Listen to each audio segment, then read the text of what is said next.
The hardest, the finals was against Denver. Mm-hmm. If you're going to reposition how everything goes, like the finals was Denver. They won the finals already. They did it. It's over.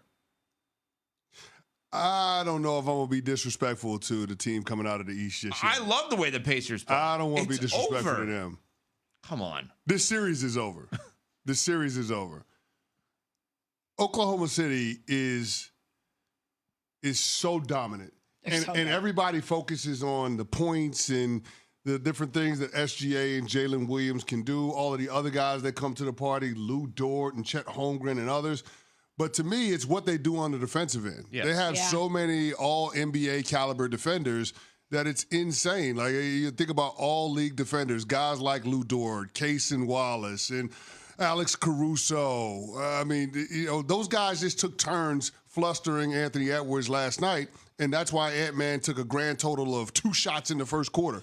It wasn't because he didn't want to be aggressive as much as it was that defense was putting him in situations where the best basketball play ended up being him giving up the rock. And I think that if you're Minnesota, this is a glimpse into what is a glaring weakness on your team, which is a reliable co-star opposite of Anthony Edwards, because this is the second game in which Julius Randle, all-NBA caliber player, has pulled a no-show. Right. And so I think this is a moment of introspection for the Timberwolves. Back-to-back conference championship games. Anthony Edwards has taken his team as far as it can go when you think about the current composition. They did shake things up this past offseason in trading Karl Anthony Towns. That was more of a money move than anything else. But I think the reality for this team is Ant-Man has taken them as far as they can go without having somebody that's more of a threat as their number 2. Well, how about their number 1? He's awesome. We know that. Yeah, he's great. But when we're going to anoint, that comes with pressure. And I'm not saying anoint like MJ. That's crazy. But anoint as a potential face of the league. 2 shots in the first half. 13 for the game for Anthony Edwards. And this is the 3rd of 4 games played in this series where he's taken 17 shots or less. That's a problem. So you view it more as not a positive towards Lou Dort, who was excellent in bottling up Ant, or Oklahoma City's defense in general. It's not a byproduct of how dominant they are on both ends of the floor. You're saying that this should be more of an indictment on Ant? Sometimes you have to take a bad shot for the sake of taking the shot. And when you're him, a bad shot is not necessarily a bad shot. There were a couple of possessions in the Indiana-New York game that Indiana overpassed it. And you're like, okay, just take the shot already. And Ant I understand how great that defense was, but he's got to take more than 2 shots in the first half, because a bad Ant shot is still a good shot because it comes from him. And he is their team. He is their best player. It has to happen that way. Well, yeah, I hear what you're saying, but I think the bigger issue is the composition of the Minnesota Timberwolves roster. The mistake is not Ant-Man not being aggressive. The mistake is having a guy, Rudy Gobert, that is a nothing burger on the offensive end, other than rebounding the basketball. They're 4-on-5 every time they go down on the court to play offense.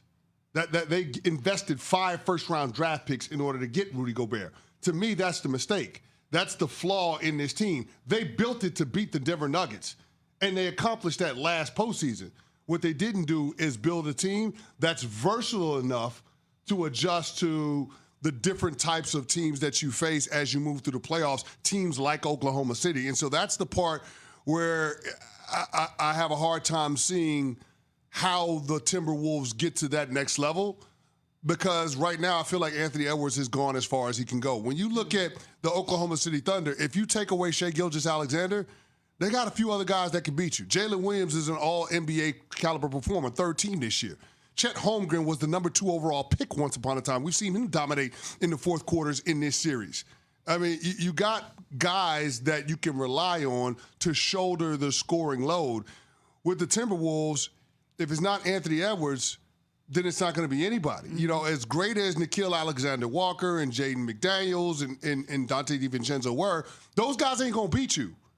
You know, you need Anthony Edwards and you need Julius Randle to have big-time performances, And last night, the duo from OKC had 20 more made field goals than the duo from the Minnesota Timberwolves. That's a problem. That'll do it. That's the game. I mean, when you shoot over 50% from the field, over 40% from three, and you still lose on your home court, there is a flaw in how you built the team. Now, turnovers didn't help matters. No. Offensive rebounds from OKC didn't help matters. I mean, you gave them 40 extra possessions. But I don't think that's the bigger issue. The bigger issue is you don't have anybody to take the attention away from Anthony Edwards when you go on the offensive end of the court. So every time Ant-Man touches the ball, he's got 2 and sometimes 3 sets of eyeballs on him. That it's going to be impossible for them to get to where they want to go unless they have somebody else that's a more viable threat on the offensive end. Okay, so based on the math, if he has 2 guys on him and the passes are not working to the second and third guys, taking a shot leaves open. Even if you take a bad shot, they're going to rebound the ball. Like if they don't have, if you're saying the Julius Randle that we're seeing over the last couple of games is more indicative of the real Julius Randle in these spots versus the first part of the playoffs, which is fine, right? Then Ant's got to shoot more. Well, yeah, this is who Julius Randle is. Okay, then ask Nuno and the Knicks fans. Right. This is who Julius Randle is. Then I need more than 13 shots from Anthony Edwards. I understand what you're saying, Ev, but when you're trying to make the right basketball play, it sometimes necessitates you giving up the rock. Understood. And that's what happens. So I get what you're saying. What you got to keep in mind, Anthony Edwards is 23 years old. So there needs to be more maturation when it comes to how to win at this level. And there is some credence to what you're saying. Don't think that I'm trying to dismiss what you're saying. You can. No, I'm not. Because I do think there are times that you have to be selfish as a player. But learning when those times are versus when it's important to get the others involved is more art than science. There's so much nuance in that. And when you're in the championship rounds, again, there's a learning curve that's associated with trying to figure out how to break through. And I think that's what we're seeing from Anthony Edwards, but that's also what we're seeing from this Minnesota Timberwolves team. They have some issues in terms of roster construction that they have to address moving forward because guess what? The Oklahoma City Thunder aren't going anywhere. No. This is a team that you're going to have to get through if you're going to try to win a chip out of the West. Anthony Edwards post-game on the struggles that he and Julius Randle had. I don't look at it like I struggled or he struggled. They had a good game plan, making us get off the ball. Especially for me, man, they was super in the gaps. I made the right play all night, so I don't really look at it like I struggled. I didn't get enough shots to say I struggled, so that might be how you guys look at it. But yeah, I didn't struggle at all. I made the right play. Yeah, that is literally struggling to get shots. I mean, that's struggling. Well, here's the thing. It's similar to the criticism that LeBron James got early in his career, right?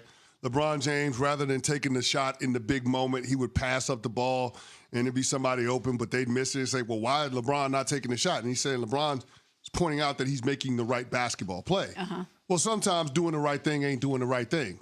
And I feel like in a lot of instances, that's what we're talking about with Anthony Edwards, giving up the ball, getting others involved, rather than being selfish and getting himself going. The reality is that this team is going to go as Ant goes, and he's got to be able to score at a high clip when you're contending with a team like the Oklahoma City Thunder. I just think, very simply, for me, what I want to see, to use the Warriors as an example, I want to see more Steph Curry bad games than Jimmy Butler bad games for him. What I mean by that is Steph bad game, bad field goal percentage, high number of shots. Jimmy bad game is I'm not even going to look at the basket and try to score. I'm just going to be in a mood and not score. I mean, I can't have that if I'm the T-Wolves. So it doesn't matter. It's over. You want him to take over.